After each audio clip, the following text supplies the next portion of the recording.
Hi, Hearties. Welcome to Heart to Hearties. I'm Marg from San Diego. I'm Kim from Ontario, Canada. And Dawn from North Carolina. And we're joined this Monday in season 11 after episode 3 by the writer herself, Heartie through and through, Allie Devereaux. No, welcome. Hi. Thank you for having me back. I always love being with you guys, so I'm just honored. Well, we had a lot of fun tweeting with you last night. Tell us, did you have a favorite tweet of the night? Okay, that's actually pretty tough because I don't know. I felt like everyone was on their game last night. I don't know. It was just the I so cast, agree. the Hearties, the other writers. Like I was smiling the whole time I was reading. I think my favorite might have been Chris's tweet though, when he was like, Nathan, Nathan, Nathan could have shown us more. That made me cackle. Um, But I also have to give props to Ben because he said, "Give me some sugar" when May spilled the sugar, and that was punny enough that I love that one too. So That's top ones.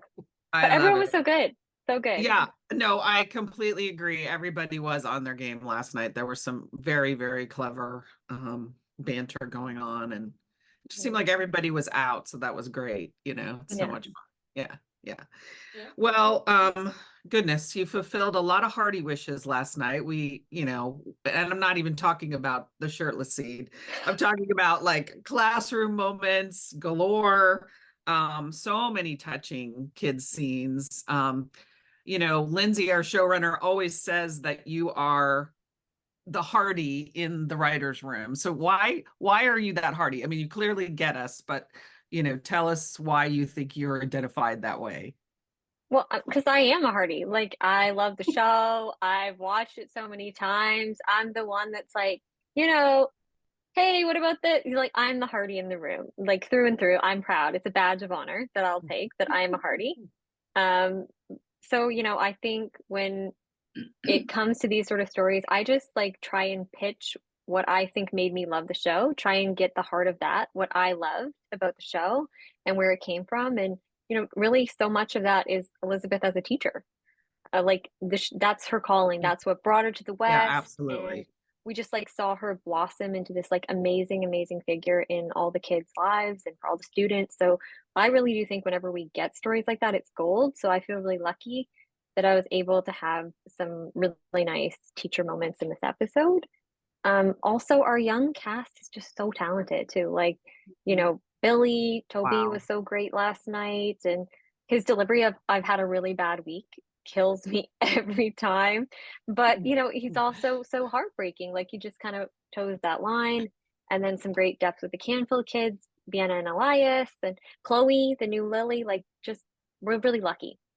Yeah. Well, Yes. this episode was so great. I was telling the gals before we went to recording that this episode was featuring all of our ensemble cast in a way that was just heartwarming. I was really enjoying just the whole journey in that 42 minutes of what we had. But love that. It was good. Yeah, I think it was we have wildly so much cast. satisfying. Sorry. It's like we don't know. I was just gonna say we have so much cast that like it's always like a balancing act to try I'm and sure. make sure that we tell stories and highlight people. So whenever we can kind of get these episodes that are really ensemble heavy, like I love it. I love watching it. And the Heartie in me is like so excited because I get to see characters and get to see them maybe have an emotional arc I haven't seen before, and just it's so fun to explore that. So. Yeah, it's really, when the show started out, I don't know if this is the right term, but it felt more like a procedural, like you would explore the teacher moment with the student who was struggling. And by the end of that episode, you would have resolved it. And then as the cast grew and the format kind of changed, because you couldn't possibly wrap up every storyline in each episode. And so then you would draw it out, and then there was more ensemble. And so it's like when people crave those teacher moments, they crave the way the show first was. It's hard to not even to mention the pandemic and everything we went through, with the restrictions on, working with the kids during that. So it was deeply satisfying to get as much classroom and as much teacher as we did last night. It was really And beautiful. I'm just gonna say, without spoilers, there's more coming. So, I'm really glad to, Okay. Yay. Oh, that's yeah, awesome. That's that great. was Yeah. well received. So, yeah. Hearties were Incredibly really well happy received. to see that they were worried that the story with Toby was just going to stop the week before, and that was going to be it. So I'm sure they were thrilled to see it last night continue. Yep. Yeah, so Billy Christos, I mean, what a performance. It was so touching. Do you have any sense of what his reaction was when he read the script that you wrote? Like, we all knew he'd be great, and we saw so much of his comedy. He kills the comedy every time. Like, he's Yeah. just so good at it.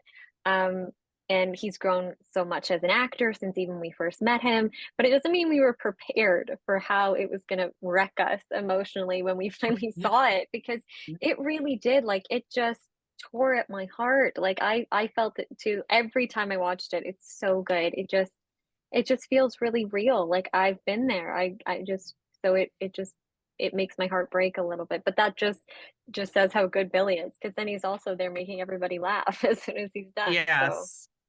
I yeah. mean, what's wrong with me? I mean, those words are just so raw, it really Yeah. was. Julia Stringham Allen of West Jordan, Utah, has a daughter who she says is very intelligent, but tests always make her so anxious. So she loved that you stayed true to Elizabeth, always thinking of innovative ways to teach kids. How did you come up with test anxiety for Toby? Unfortunately, personal experience. I really struggled with test anxiety when I was in school and I was a kid, particularly around math, actually. So it's something that I got. And also when we were discussing it, I brought it up. It affected a lot of the other writers in our room as well in some way or form. A lot of us are kind of perfectionists, so you sort of feel that pressure. And I feel like a lot of people go through it. It's something that just is a second nature for a lot of people.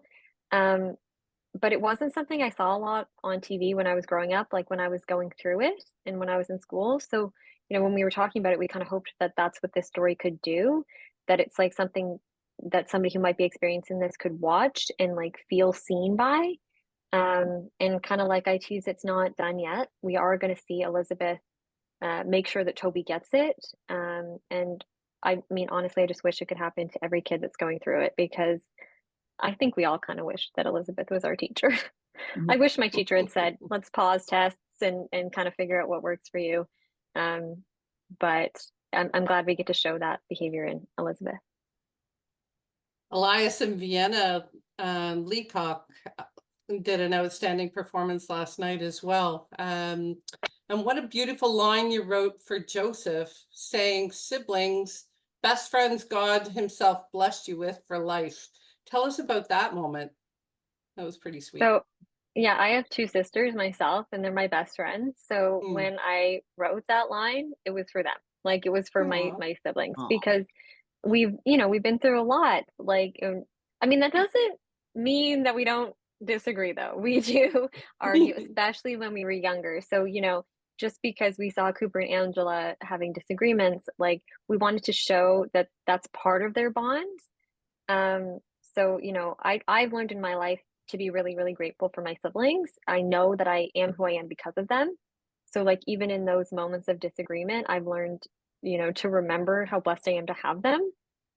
So we just wanted to sort of show that in Cooper and Angela, and then it was a way to open this door for more depth into the Canfield family that's just going to kind of grow this season of their dynamics. And that was just a way into the first taste of that for the rest of Wow. this season. Yeah. Yeah, Amazing. so definitely interested in seeing what kind of dynamics we will have with that family. Do you think we might actually get a visit from said brother Jacob? You can Um, wink. Mum's the word, or maybe brother's the word. Okay. Take with All that right. what you will. Yeah. Yep. We'll go with that. Um, Rounding out the amazing kids in the cast, Lily telling Faith that she didn't have an auntie. Oh my gosh. I think that's the part that got me most. Is it possible that Faith needs to be her auntie as much as Lily needs an auntie? Yeah, I think they came into each other's lives at exactly the right time, is kind of what we're seeing. You know, we had that moment in episode 1 that was just like so deep of Faith experiencing her own loneliness, you know, and the deep feelings she had around missing Fiona and sort of feeling a little left behind. And so, yeah, I think you're kind of right on the money that Faith needs Lily as much as Lily needs Faith. And we sort of see them as this duo just growing. And yeah, I mean, she gets to be Auntie Faith, and I think it's also, you know, just really, really nice that we get to see that for her, because we haven't really seen her in a role like that yet.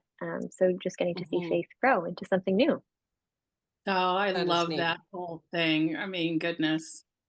So that helps me to go to our next kind of conversation about the daycare center that has launched now in Henry's office, or Mm.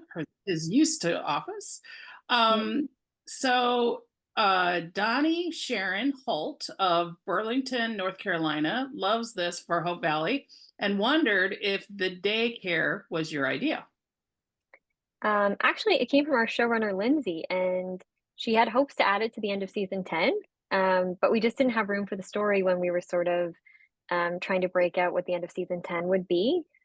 So we decided to save it, which sometimes we do with stories. And thank goodness we did, because I think it's an even better fit this season, because Mhm. having Gowan's office and the connection with Lily and Faith, it just kind of blended together so well. So sometimes we get these stories that we really like and we want to find ways, and then we get really disappointed when they're not in. So we're like, oh, we'll save that for maybe a future season. And usually when we do that, the story that ends up coming for that ends up being way better than what the original pitch was. So it was Lindsay's idea, and I'm so glad it got to come to fruition in this episode. And now it just gets to be sort of a fixture in Hope Valley, and connecting it to Gowan is also just really awesome. So just a Well, different sort of thing we see on Gowan, with all the women sort of coming over to him, and Lily sort of being pushed front and center. Just it's a really nice kind of well, different moment for Gowan. every interaction with Henry with kids, I mean, it's just, it's gold. I mean, it's so Yeah, great. I so love good. the whole thing. But interesting about, that office was abandoned now. So all the transitions with that particular character and that set, interesting. Now it's a daycare center. So Full interesting. of life and joy, I you know? know, that's so Yeah. great. So at the beginning of the show, we have Bill in his Mhm. detective world in Capital City, 22 hours into train, and I need to go for 15 seconds to make sure that that's something that doesn't work. So it's interesting that we had that same set at the end of season 10. So, but that's just a small part of the show today, or well, yesterday. So where was it filmed? I think it's in Hope Valley somewhere, but where was it filmed um, for that street scene when Bill was, doing his stopwatch? That makes me almost want to put you guys in the detective seat to see if you can figure You out can figure it where it out. was. Well, I think I have a know. guess. I have a Yeah, guess. do you want to So. say what your guess is? Well, I'm guessing it's the first building across the street from the saloon, and where are you? Well, look at Kim's. It's Oh, right there on that other set, that the gray building. oh, Gotcha. that's not where I That- thought it was.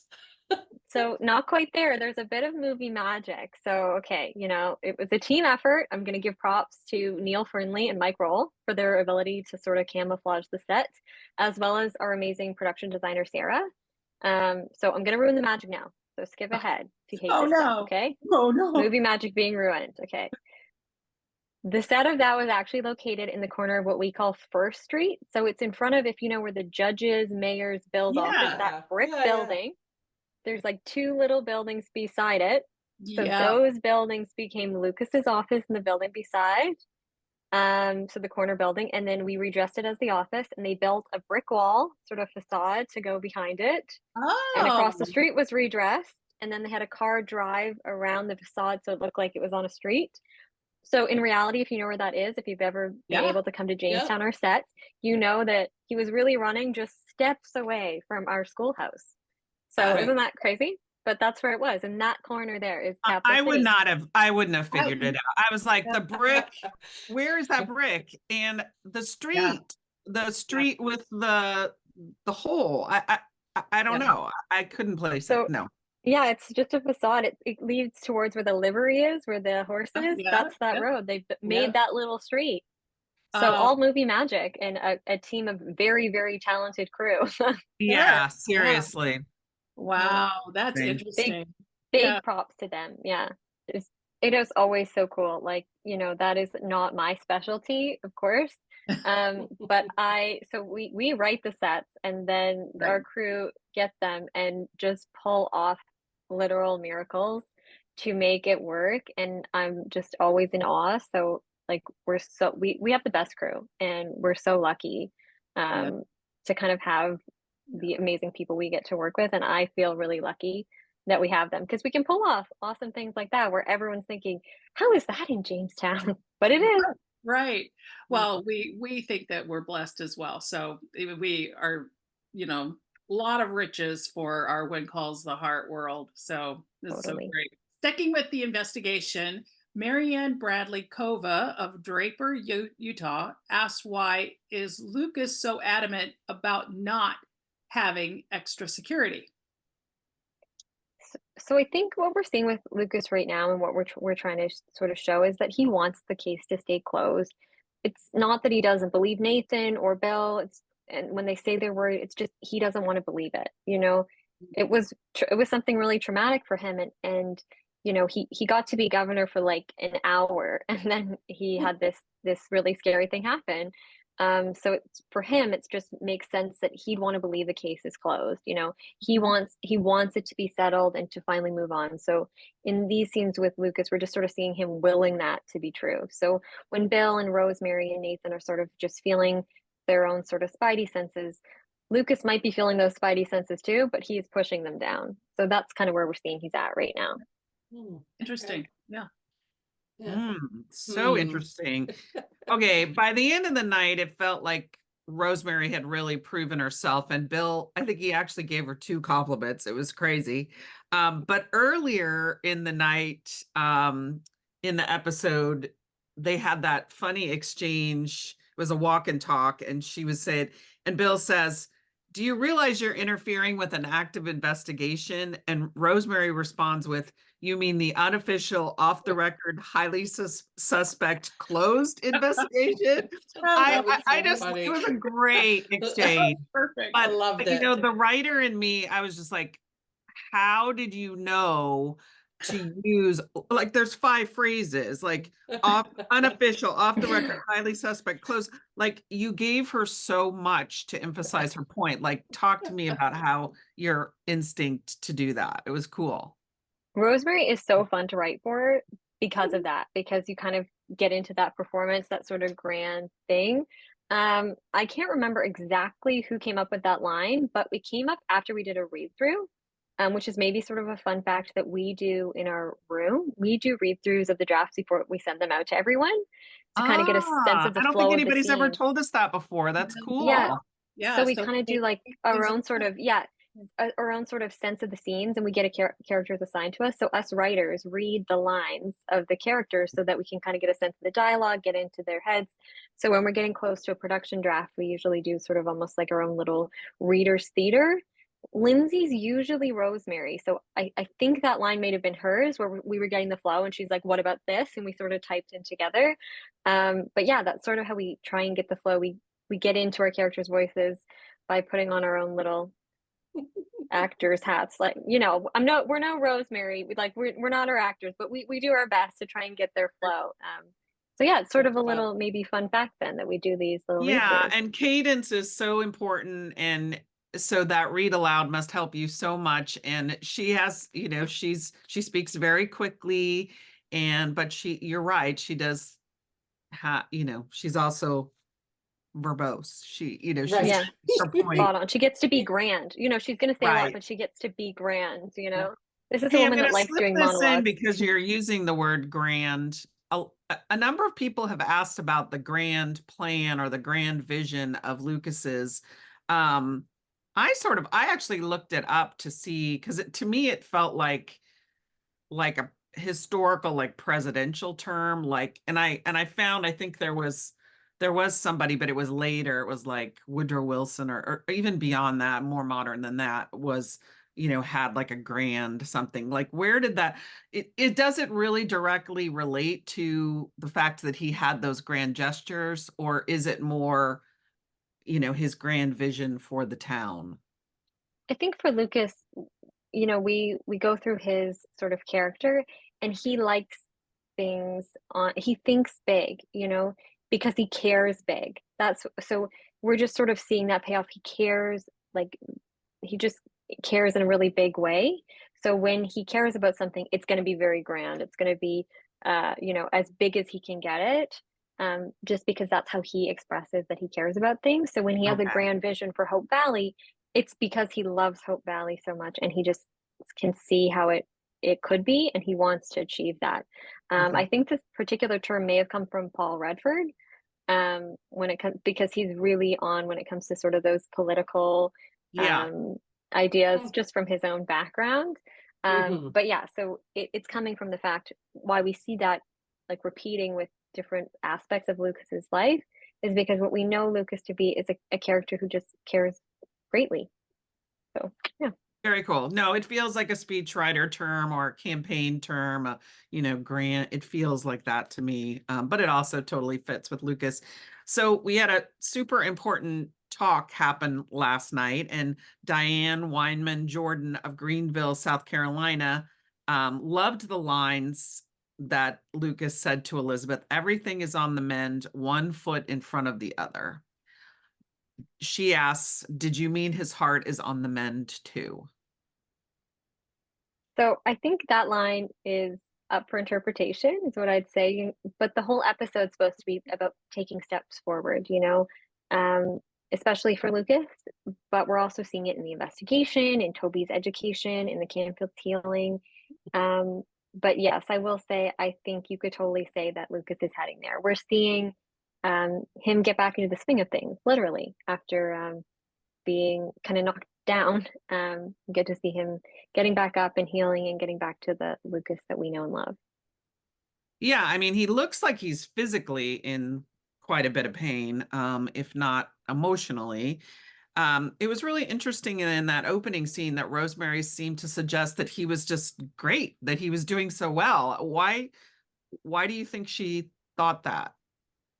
Well, he's definitely still in pain. Like, he was shot, definitely. But I think for Rosemary, her line's coming from the fact that he's pushing ahead. So she's, as we saw in episode 1 and 2, her and Lee were involved in some of the planning of this grand resort a little even earlier. So they've really seen Lucas just pushing ahead. He's not letting anything stop him.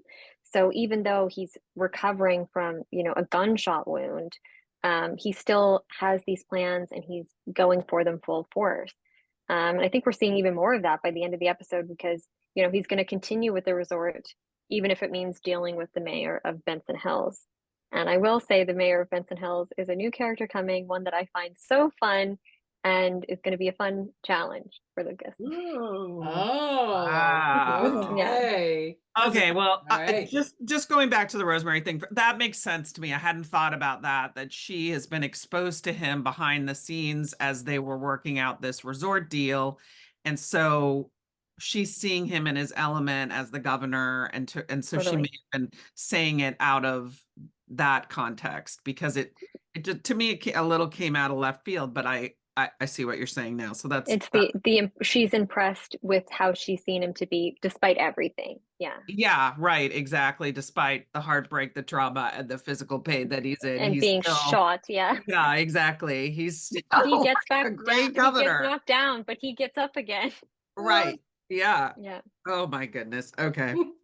That's a lot. Just the description of it. I'm like, oh my word. I know. That's a lot. Yeah. to deal with Yeah. in words. The subtext is really something else, right? Like you never know.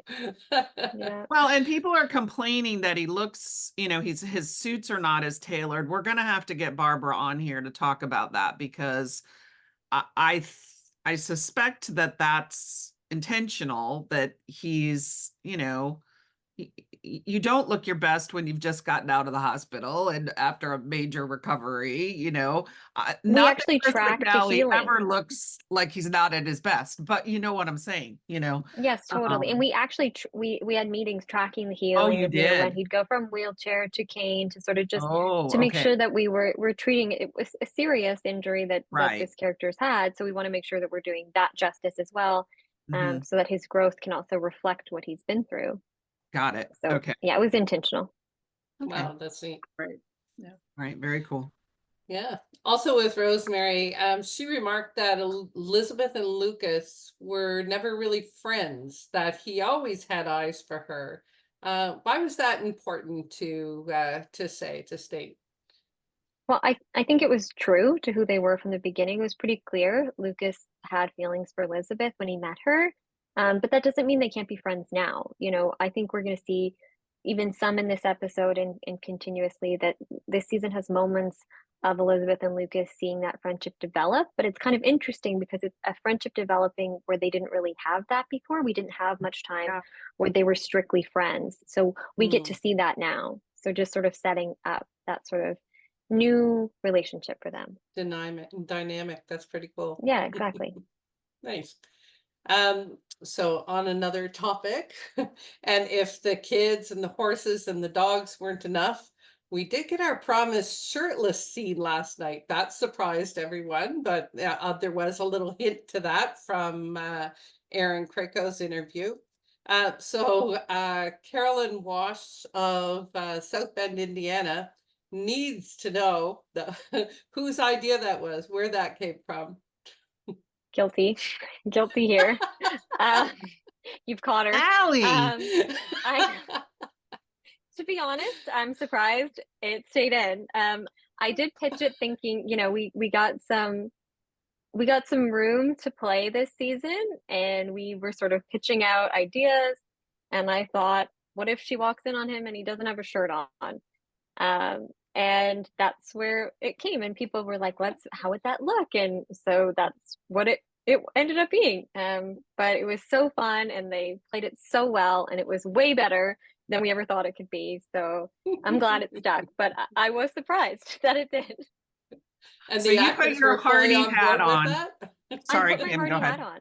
I did. No, that's okay. You were like, what do the Hearties really want to see? Oh, I think we want to see Kevin shirtless. Okay. Why not? Yeah, why not? Okay. But we did it in the most Hope Valley way. Actually, Of course. there was originally part of that scene where it was water on his shirt that Scout spilt, but we didn't get all the way through that. So yeah, we did it in our own Hope Valley way. Yeah, yeah. So getting into another scene, we have the whole scene that was with the resort site, and I was thinking about all the stuff that you had to write for this particular scene. So we have cars from either direction, lots of people. You already talked about Mike Roll for the director, so he had to coordinate all that stuff. We have Mike and May, all that stuff is going on. So that's a lot in one scene to capture. So can you talk to us about how that was written, and what kind of challenges did you have just for writing it in a scene before it went to production? Yeah, so these scenes they can be tough for like many reasons, just because there's so much going on. You kind of have to track all the storylines when they sort of intersect. So usually when writing, I break down the scenes in like storyline. So I kind of follow the storyline beats of the scene, and then, as Lindsay calls it, we blend them, so that it all sort of works, and we make sure everybody's storyline sort of gets serviced in the scene, and we all get enough balance of it. when all the stories cross. So that's sort of from our process as the writers. And then, like you said, our awesome crew and director, like Mike Roll, comes in, and the amazing crew just pulls them off and makes them the amazing scenes you see on screen. And I know they're not easy, especially outside when it's so many people. It's not unlike the hot springs picnic scene of season 10, just lots of people all at once. And intersecting, but that's part of what's the fun of a small town, which is what Hope Valley is. So when all the stories intersect, because that's what happens, everybody is in close quarters there. So I'm really glad it turned out so great. And again, just like singing their praises, really grateful to the crew and Mike Roll leading them to make sure that that scene was as awesome as it was, because yeah, it's a lot of work. Yeah, I'm sure. Well, even in that scene, Edwin was kind of suspect, I think, but Carrie Campo of, oh dear, Assaquah, Washington. I don't think know. it's Issaquah or Issaquah. Issaquah. Okay. Yeah. Wonders why Edwin is in such a hurry to go back to Capital City. I mean, I always have fun with Edwin. He gets to be grumpy and that's really fun. But as for like Capital City versus Hope Valley, I think what we see is like Lucas has a connection to Hope Valley that Edwin doesn't. So, we will see in this episode and then through the season just this pull to be in Hope Valley for Lucas, but Edwin sort of representing the callback to the city and other projects and the governorship. So, he sort of represents that, but also he's grumpy, and I think he likes the power of the city. He wants to be the governor's right-hand man. And he's like, I'm in this small town. Like, I want to be in the city making these big decisions because it makes me feel powerful. So that's how I like to see Edwin. Yeah, that's where all the lobbyists and the money and all the deals Exactly. go down. What in Hope Valley, there's nothing for him, right? Well, the whole idea that Edwin knew about the access road, but Lucas didn't. And somebody said on Facebook this morning, I saw that now we know who Randall's source was. And I did not put that together. Seeing him arrive in the car like that, I didn't get that.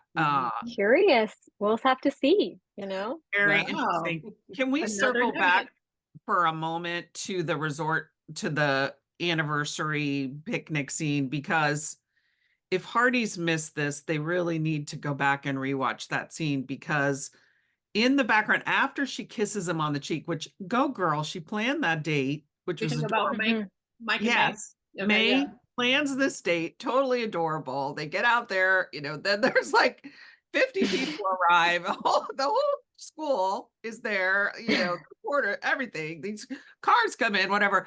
But in the background, after she kisses him and they run away, they have this they're still running and playing tag, Mike and May. It is so cute. I was in the background laughing so hard watching the dailies from that. It's so good. It's so good. I just love them. I think that they are just gold. They're a really good couple. Maybe an unexpected couple for some when they first got together, but I think they're such a good couple. And sometimes those are the best couples, the people that you're like, oh wow, I wouldn't have put you together right away, but now that I see you together, you're such a good match. When they were looking out at and saying, and he said, how did you pick this spot? And they had the shot looking out. I couldn't tell, was that a road or what was that they were, was that to tell us about the access road, or what? It wasn't a body of water. Yeah, no, it was like a clearing, like a grove. A clearing. Okay. Yeah. Okay. Yeah. Okay. All right. I just was trying to figure out. Yeah. So I just want to remark for our chemistry in our cast, because Mike and May were not, a chemistry read. Lee and Rosemary was not a chemistry read, and we have magic. So this show is so blessed for just people are random, and then they were dropped into our Hope Valley world, and they're just so great. So totally. Credit to the writers, because you guys threw Mike and me together, and then you saw it and you're like, oh, we need to seize on this because it's right there. So props, because it is right there, but it is so unexpected. but they're so good. And like a lot of that's the actors, sometimes we try things and we're like, let's see how these stories go. And then, we get feedback, or we see dailies, which is what we call the footage we see, that's filmed each day. And we're just like, wow, sometimes we're just lucky, Yeah. And I think a lot of the time we're very lucky just because we have an awesome crew and an awesome cast. And I just love it. I just love it. So we ended this episode in the same place that we did on episode 2. So Lucas is announcing that he's going to stay in Hope Valley, and Elizabeth and Nathan are like surprised again that he's going to be there. So tell us about that repeat from episode 2 to episode 3. Kind of funny. Like we said, we wanted the episode to be about steps forward, hence the title. But you guys know the saying, 1 step forward, 2 steps back. So ending it back with another surprise, Lucas is staying, and what we were trying to do was what we hoped would be a bookend to the episode, to say that to everyone that things might be changing, but not too fast. So it's sort of a double meaning of you take that 1 step forward, 2 steps back. So we landed back where we were at the end. It does say raining on the parade. Oh my word.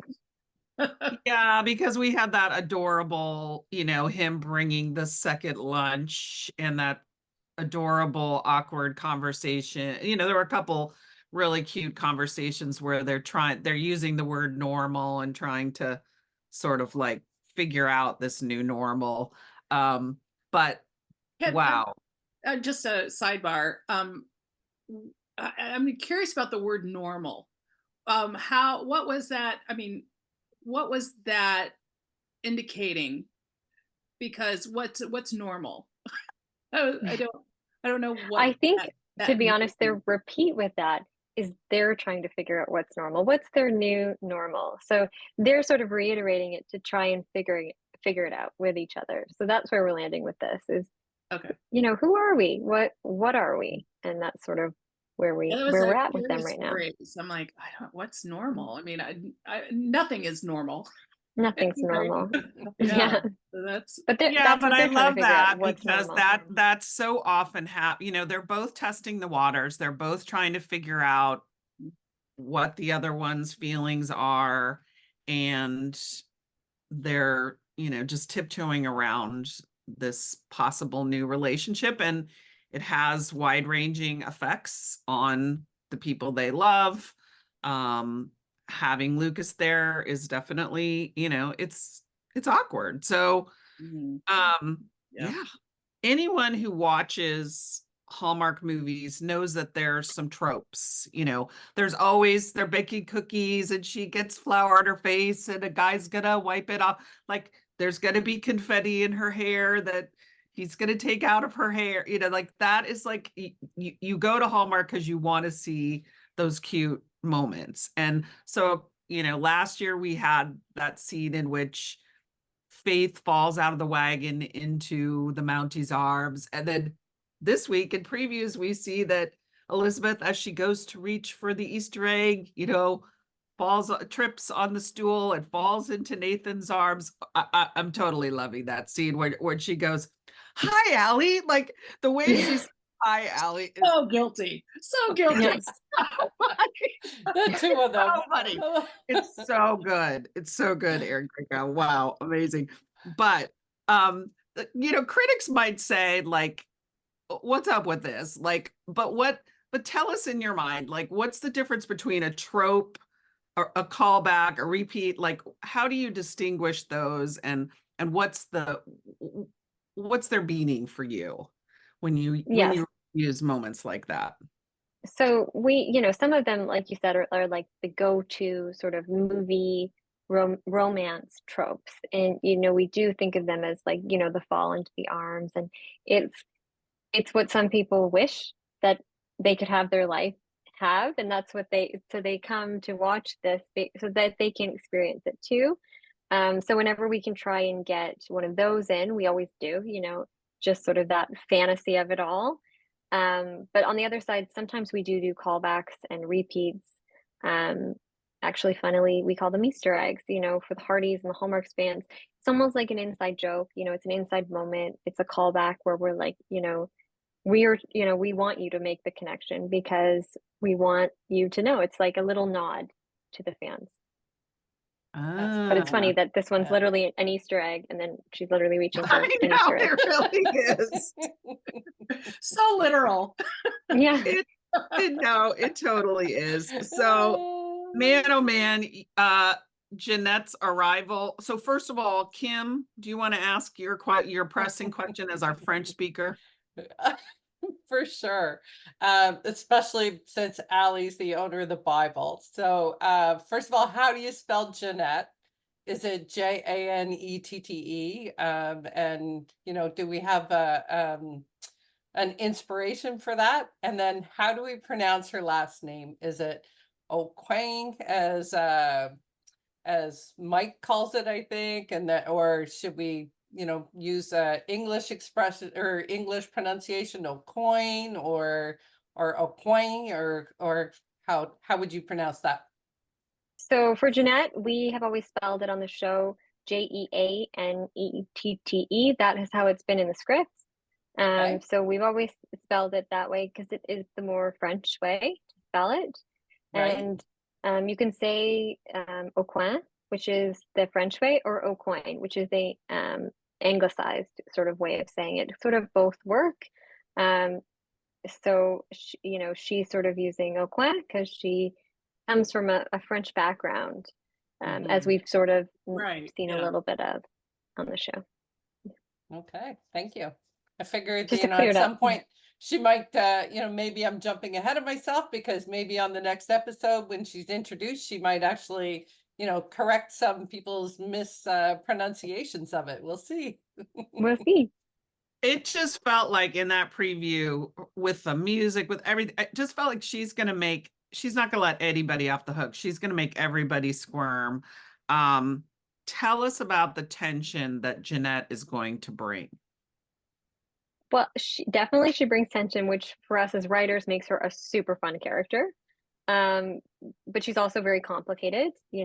She's been talked and talked and talked about, and as we've seen, she's not the easiest woman to track down. She's a bit slippery in figuring out where she's been and what she's doing. So, I think without saying too much, I think you can just expect to be surprised by Jeanette. Just prepare yourselves to be surprised by Jeanette. Okay. Oh dear, bad or good?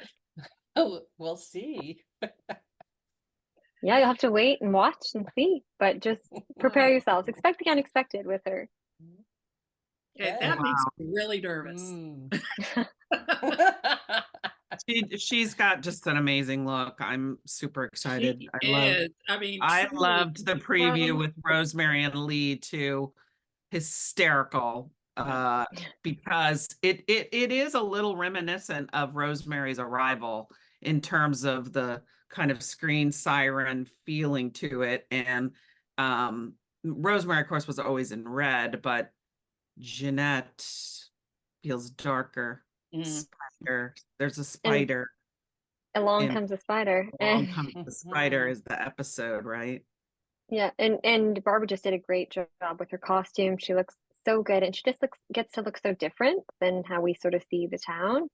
So yeah, I love her look too. It's very cool. I mean, she's like totally from 1920s. I mean, she really is. It's very modern. So we've been playing a game the last several weeks that we like to call Heartieship. It is a kids battleship. The kids game where we're going to give you 3 possible answers. So hit, miss, or classified. We encourage you not to use very many of the latter. Well, we'll see what the questions are. Yeah, right. But I called on the Southern California Hearties. We had a tea on Saturday, and I was like, I'm putting these ladies to work.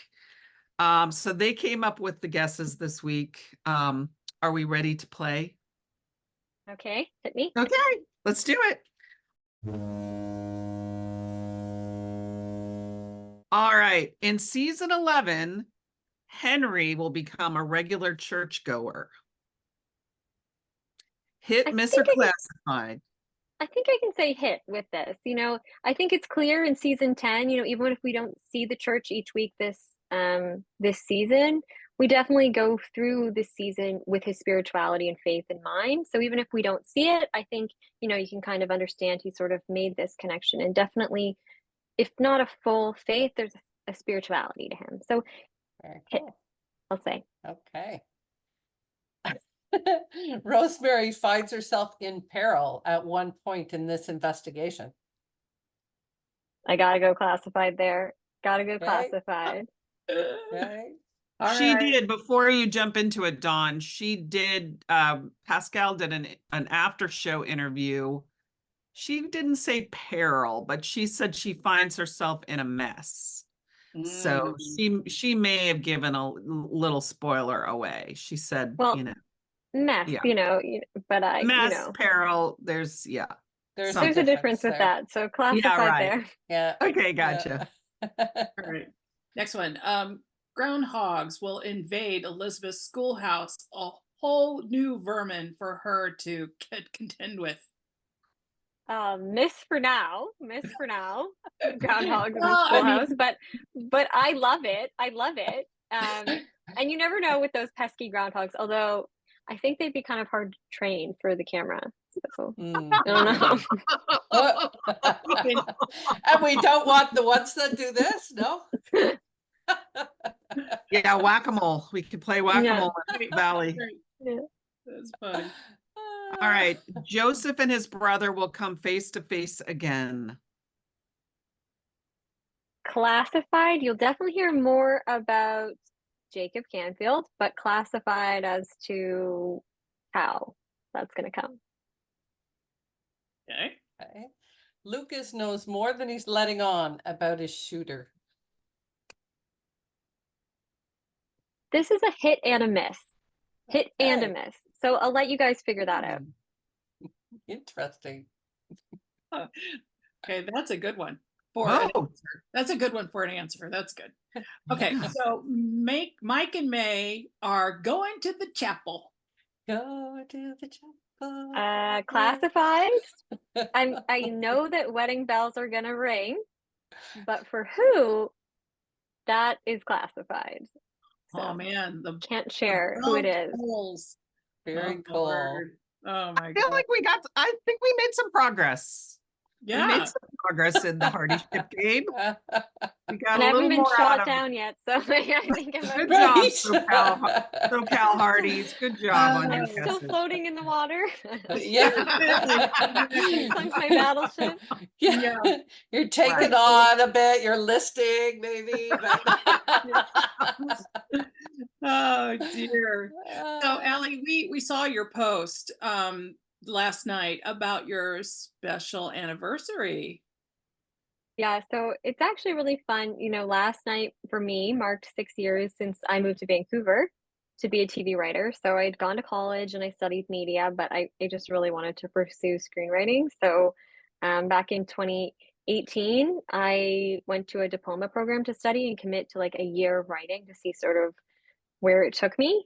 And then last night, the anniversary of that, literally the almost to the exact minute of when I landed in Vancouver is when the third episode I wrote of When Calls the Heart my God. aired. Wow. So That's beautiful. it was just so surreal and full circle, but I just kind of took it as like a nice little reminder that's like follow your heart and listen when it tells you what it's calling. So I think it's really fitting that it brought me to a home on this show, because I've lived that. It's scary to sort of take that leap of faith on yourself. So sometimes I feel like there's like a cosmic way of reminding you that you're on the right path. And that's what it sort of felt like last night. So Oh, That that's is so cool. That's beautiful. You headed west on your wagon train. I did. Yes, I Yeah. did. Followed your heart. Yeah, perfect. Well, That's thank you so great. much, Allie, for your time today and all of your behind the scenes and nuggets that we need to think about when we go to episode 4 and beyond. So so glad that you were with us, and you know what, that's a lot of time for us, so we really appreciate what the dedication that you have for us, our Hearties world. So thank you so much for joining us today. So that's Always. Thank you for watching and for doing this, like wanting to kind of hear the process. That's really awesome. It's awesome to talk about it. And thank you for watching the episodes and tweeting with me. So I really loved this episode. I loved getting to write it and I loved talking with you guys about it. But also there's so much more to come this season. So like this is only the beginning. I'm so excited for you and all the Hearties to see it. And yeah, thank you for having me to talk even just a little bit about it. When is the other episode that you wrote this season? You have another one coming up? I did. I also wrote episode 9 of this season as Okay. well. Okay. Yeah, so that's still to come. Yeah, Wow. That's a long way away. So still a while. I don't There's know. still yeah. lots to kind of absorb by then. Yeah. Sure. Yeah, definitely. Well, thank you, Hearties, as well, for tuning in, and make sure that you follow this channel for the Heart to Hearties, and also join us on Sundays for the next episode. Hallmark Channel 9/8 Central, and we're going to be there in Allie was there last week. Yesterday. I mean, there was a lot. All of our cast and crew. There was a lot of people there. So join us for that, and hopefully we'll have another great episode for When Calls the Heart. So thank you so much, and we'll see you soon.